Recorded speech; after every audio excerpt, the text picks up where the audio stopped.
Ini ada kasus yang menarik buat saya dari subscribers. Bermula dari subscribers membebaskan tanah di satu area. Setelah pembebasan tersebut, si pembebas ini tidak menggunakan tanah itu dalam waktu tertentu karena kesibukan satu hal dan lain hal. Nah, di tengah perjalanan itu tahu-tahu muncul ada orang lain yang mengklaim sebagai pemilik ataupun pemegang girik ya. Jadi saya cerita ini belum sertifikat nih girik. Jadi ketika girik itu dicek ya, dicek lantas ternyata girik tersebut tidak terdaftar dalam repotoriumnya kelurahan ya. Kelurahan camat yang disebut sebagai pihak ataupun otoritas yang berwenang mengeluarkan surat keterangan mengenai tanah tersebut. Ya. Kasusnya seperti ini. Singkat cerita, orang ini gugat ke pengadilan, menggugat pemegang hak yang sudah melakukan pembebasan tadi. Saya berbicara legal standingnya itu adalah benar. Jadi si pemegang hak ini adalah benar. Ya saya nggak bahas lagi itu. Benar artinya mengikuti mekanisme yang sudah diatur dalam aturan baku, dalam aturan peragrarian kita. Begini, ketika itu diajukan ke pengadilan, terus pengadilan itu menolak karena dapat dibuktikan bahwa dokumen-dokumen yang diduga dipakai oleh penggugat ini adalah dokumen yang tidak benar. Artinya tidak terdaftar di repotorium kelurahan tadi. Singkatnya, dia mendapatkan putusan hakim yang inkrah van huisde. Selesai.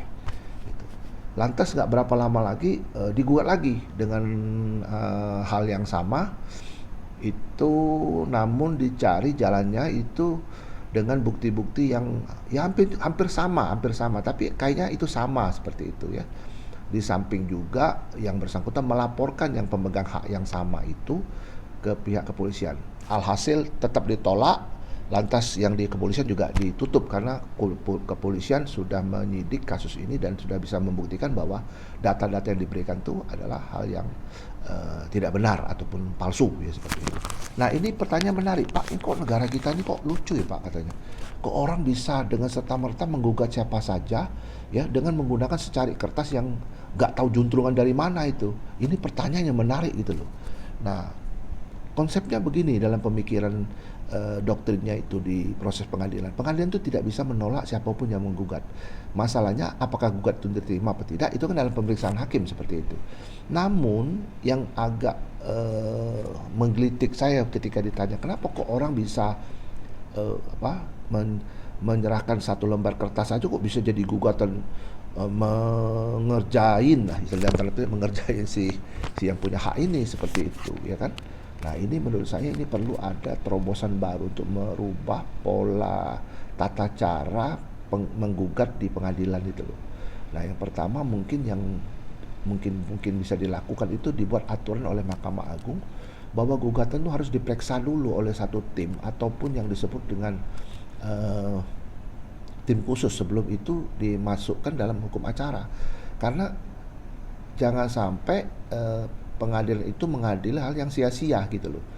Seperti itu maksud saya. Orang yang tidak memiliki legal standing yang benar lantas bisa beracara di sana, lantas menghabis-habiskan biaya negara, menurut saya seperti itu. Apalagi kalau yang disampaikan bukti-bukti itu bukti-bukti yang tidak benar. Nah menurut saya mungkin di proses mediasi itu mungkin diberikan peran penting ya untuk menentukan apakah dia bisa melihat dulu apakah benar bukti-bukti itu sebelum itu masuk kepada sidang pokok perkaranya.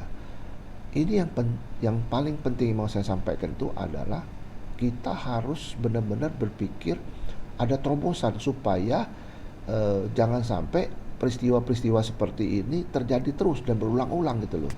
Apalagi kita kenal sekarang kan ada marak mafia tanah, tapi BPN sudah mulai memakai e-sertifikat.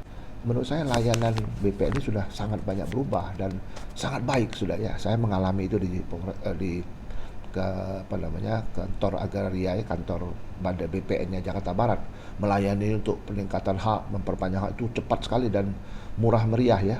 Tidak tidak kusut, tidak panjang prosedurnya. Ini sudah mulai dibenahi betul oleh Bapak Menteri kita nih. Nah, kesimpulannya menurut saya otoritas harus turun tangan ini agar supaya yang menggugat itu adalah pihak yang beretikat buruk. Jangan sampai hanya membuang-buang waktu serta melakukan pekerjaan sia-sia ya. Kita sayang potensi yang ada di pengadilan ataupun tenaga-tenaga hakim yang ada di pengadilan itu sebaiknya untuk digunakan untuk hal yang lebih realita daripada yang fiktif-fiktif seperti ini. Mudah-mudahan apa yang saya sampaikan ini ya menambah wawasan kita dan kita terus menjaga kesehatan dan sukses.